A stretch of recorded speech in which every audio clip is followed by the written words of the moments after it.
Kama gidilgo. Gidwa ni gigolo pesa e mfuko mara mwananchi makawaida. George Bati. Ingeni nyaka wanyisi Jokenya dieri. Ingeni kaji milion abiriyo osekawo loan maduoko kendo kawo. Mago joma serious monge gima gitimo. Mago jomoko fuwo. Ingeni Brian weke onego ong'eni ni ang'o momiyo nwadwa miyo ji hustler fund. Kane wadhi nuwa campaign, mwandikore gi ji miluongo ni economic charters. En gi interest. Ji mang'eny mane wacho ni gin gimiluongo ni blacklist mar loan ka. Ruto odhogolo ji milion 4. Mano joma nokete CRB. Mago gol. Hustler fund onge committee, onge kamigole title deed, onge kamigole logbook. En simbi kende tidayol namba mika ugo loan. Savings 1.9 billion. Mano savings ma Kenya oketo.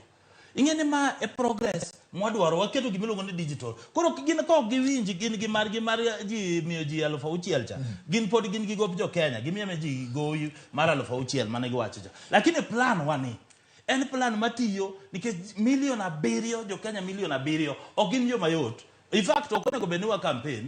Jimili abiro go kwani mia SMS. Mono wana second term. Omullo giweke. Uparo ni kadi bed ni timo kode ranyisi mondo ng'ika gini nyalo tiyo. Mondo koro winjo bed ni gachiel mani dhialo ni koro sirikal ne wacho ni koro wachiwe kaka wala wachiwe kaka grant mane wachi mokwongo. Koso onge gima nyalo chiw kaka grant nikech ing'eni interest mare ne piny. To bedo ni interest mare ne piny nyiso ni pesa ni onego beno o revolve.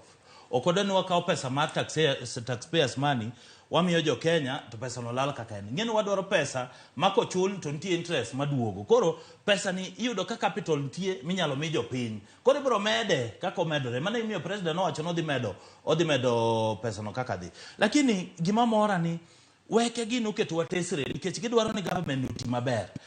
14 months makoro wasetieko ni wan gi budget mokwongo mancho waketo ma 36.1 trillion mancho waketo cha mane budget wa mokwongo pok wadhi budget mar the next financial year to budget ni nyaka ncho kaw government ntie progress mwasetimo nowacho no wadwoko port mar Mombasa no wadwoko nowacho no andiko judges wandiko finance autonomy ma police watimo wandiko 50,000 jupuonj wandiko wacho ni ginede hustler fund wa launch cost of living wadwa subsidize production or consumption Brian weke ncho wewo gi 4.4 billion mano loan magiweyo ni udwa na chul to 8 billion mano ma Millers pod dwaro kuomwa pesa no sani ji no pidho bando kendo ji opuro 18 extra bags 18 million bags extra ma jopinyo puro puodho 200,000 acres extra.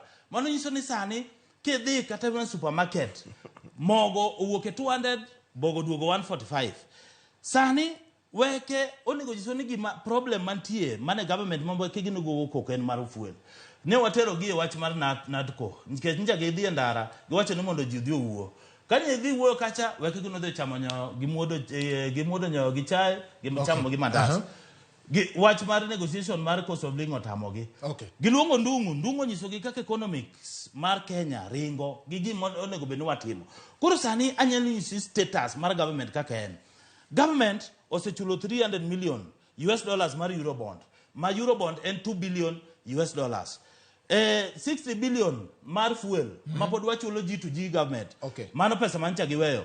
4 billion mano pesa mancha giweyo mar ginene pod Millers dwaro kuomwa 900 billion mano pending bills mago jo mancho o supply madai government 9 trillion mano pesa mancha giweyo anse government cha giweyo kucho ngeni jogo ncho wewo gi gowi to gowi no wase wuok sani wase gero pillars wase timo foundation sani economy sani en stable masani December ni sani celebrate by January ananyisi ni koro fruits majio se tuego nungo gi go kanda ni ji koro dwa chako nene makoro weke gini onge gima gidhi wacho sani gidhi ling ti maonge gima gidhi wacho kata chiel. Yes weke ngene ka winjo Omullo ineno stories mag chon